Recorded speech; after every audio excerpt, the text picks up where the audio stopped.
Assalamualaikum warahmatullahi wabarakatuh.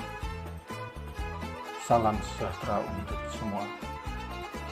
Jumpa episode ini, saya akan mengungkap misteri Sunan Geseng. Murid Sunan Kalijogo ini memiliki makam terbanyak dibandingkan Sunan yang lain. Makamnya tersebar di sejumlah wilayah, dari Jawa Tengah, Yogyakarta, hingga Jawa Timur. Setidaknya ada 7 makam dan sejumlah petilasan. Di mana makam yang benar? Ikuti terus tayangan ini sampai akhir.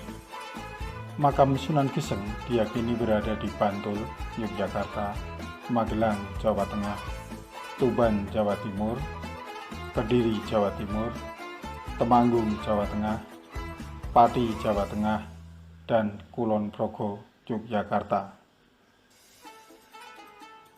Sementara itu, petilasan Sunan Geseng ditemukan di puncak Gunung Siringin, Pedukuhan, Gatep, Bagelen, Kabupaten Purworejo. Sekitar 2 km dari tempat ini terdapat Masjid Peninggalan Sunan Geseng. Petilasan lain ditemukan juga di Dukuh Suro, Desa Seren, Kecamatan Sulang, Rembang, Jawa Tengah. Ditemukan juga di Dukuh Suro, Desa Seren, Kecamatan Sulang, Rembang, Jawa Tengah. Ditemukan juga di Dukuh Suro, Desa Seren, Kecamatan Sulang, Rembang, Jawa Tengah. Ada juga petilasan Sunan Geseng di Bedigolan, Desa Jelewinangun, Utowinangun, Kebumen. Petilasan berikutnya berada di Desa Lancar, Wadas Lintang, Wonosobo. Siapa sebenarnya Sunan Geseng sampai memiliki makam dan petilasan begitu banyak? Ada 2 versi mengenai asal-usul Sunan Geseng. Versi pertama, Sunan Geseng masih keturunan Rasulullah SAW melalui Imam Ja'far As-Shadiq. Sementara versi kedua mengatakan ia keturunan Prabu Brawijaya dengan Dewi Rengganis, lahir Raden Mas Cokrojoyo atau Sunan Geseng. Berdasarkan babat Tanah Jawi, pertemuan Raden Mas Cokrojoyo dengan Sunan Kalijogo terjadi saat Sunan melakukan perjalanan syiar ke daerah Bagelen, Purworejo. Di Bagelen, Sunan Kalijogo singgah di rumah Cokrojoyo, seorang penyadap aren untuk dijadikan gula. Cokrojoyo memiliki kebiasaan bernyanyi atau nembang saat membuat gula aren. Mendengar suara Cokrojoyo, Sunan Kalijogo takjub. Kemudian ia memanggil Cokrojoyo. Sunan bertanya mengenai hasil penjualan dari gula aren tersebut. Cokrojoyo pun menjawab bahwa hasil gulanya bisa digunakan untuk fakir miskin.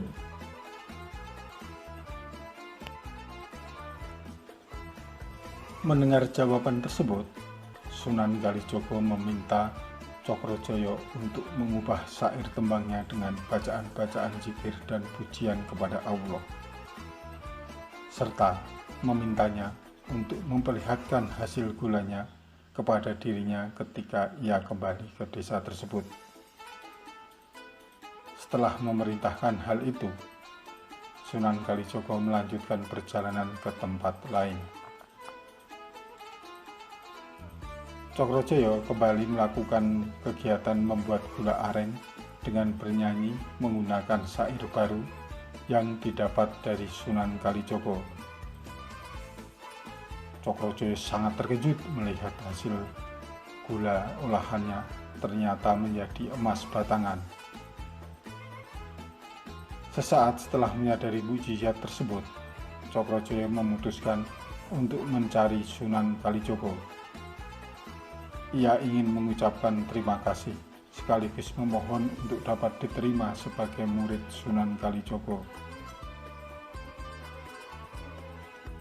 Setelah bertemu Sunan Kalijogo, Cokrojoyo mengutarakan keinginannya menjadi murid. Sunan Kalijogo memberikan syarat pada Cokrojoyo. Ia meminta Cokrojoyo menunggui tongkat yang ditancapkan di hutan sambil berzikir kepada Allah Subhanahu wa Ta'ala hingga mereka bertemu kembali. Versi lain menyebutkan Cokrojoyo diperintahkan sujud oleh Sunan Kalijogo di sebuah batu. Setelah sekian lama, tempat di mana Cokrojoyo berzikir sambil menunggu tongkat Sunan Kalijogo telah ditumbuhi ilalang. Sunan Kalijogo yang datang ke lokasi tersebut tak bisa menemukan sang murid. Ilalang tumbuh di mana-mana. Karena tak juga ketemu Cokrojoyo, Sunan Kalijogo meminta muridnya untuk membakar ilalang lebat itu agar memudahkan pencarian. Setelah dibakar, lembah yang semula penuh dengan ilalang itu menjadi terang benderang dan tampaklah Cokrojoyo. Sekalipun api membakar ilalang di sekelilingnya, tubuh Cokrojoyo dan tongkat sang Sunan tak terbakar sedikit pun. Betapa terharunya Sunan Kalijogo menyaksikan kesetiaan dan kekuatan hati Cokrojoyo. Konon, sejak saat itu, Cokrojoyo diberi gelar Sunan Geseng. Geseng diambil dari bahasa Jawa yang berarti hangus atau gosong. Sunan Geseng ditugasi berdakwah dan menjadi imam di daerah Lowanu, Purworejo, Jawa Tengah. Beberapa waktu tinggal di Lowanu, kemudian ia menetap di Jolosutro, Bantul, Yogyakarta. Kabarnya, Sunan Geseng meninggal dan dimakamkan di tempat tersebut. Selain di Bantul, makam Sunan Geseng juga dipercaya berada di Desa Tirto, di kaki Gunung Andong, dekat Gunung Tilomoyo, Kecamatan Grabak, Kabupaten Magelang, Jawa Tengah. Pada bulan Ramadan, pada hari ke-20 malam, banyak masyarakat yang berkumpul di sekitar makam untuk bermunajat. Makam ketiga terletak di Dusun Pakah, Desa Gesing, Kecamatan Semanding, Tuban, Jawa Timur.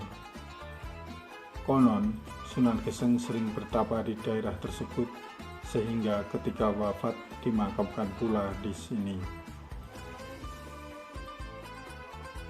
Makam keempat terletak di Jalan Sunan Geseng, Kampung Dalem, Kecamatan Kota Kediri, Kediri, Jawa Timur.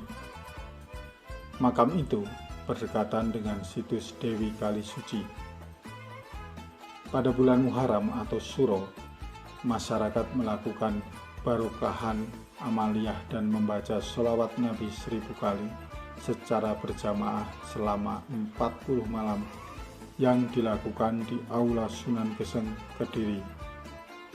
Setelah mencapai hari ke-40, diadakan khataman Al-Quran dengan bersedekah 40 tumpeng komplit. Makam Sunan Geseng kelima diklaim terletak di Dukuh Suro, Desa Seren, Kecamatan Sulang, Rembang, Jawa Tengah. Keenam, makam Sunan Geseng di Desa Walitelon, Kecamatan Temanggung, Kabupaten Temanggung, Jawa Tengah.